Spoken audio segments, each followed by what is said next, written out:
আসসালামু আলাইকুম। তো ছোট একটা মিনি ব্লগ নিয়ে চলে আসলাম। আমরা আজকে খুব সকালবেলা উঠেছি, একদম কুয়াশা, অন্ধকার।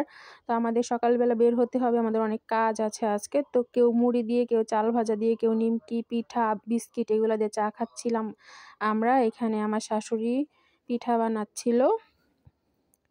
তো যেহেতু আজকে আমাদের একটু কাজ আছে খুব সকালেই, তো আমরা চা নাস্তা খেয়ে বের হয়ে গিয়েছিলাম আমাদের কাজের উদ্দেশ্যে।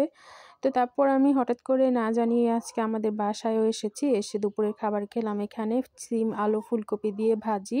এটা আমার খুব বেশি ভালো লাগে শীতের মধ্যে। আর এখানে ছিল মুরগির মাংস ভাজা, আর এটা ছিল হাঁসের মাংস। আর ছিল এই শীতের মধ্যে যে ডালটা সবথেকে ভালো লাগে, একদম মাসকলাইয়ের ডাল, টমেটো দিয়ে একদম এইটা আমার কাছে খুব ভালো লাগে শীতের মধ্যে খেতে, মাসকলাইয়ের ডাল। তো তারপর আমি হাতে মেহেদি দিচ্ছিলাম, আমার মেয়ে এদিকে খেলা করছে। তো কেমন লাগলো ছোট্ট ভিডিওটি কমেন্ট করে জানাবেন।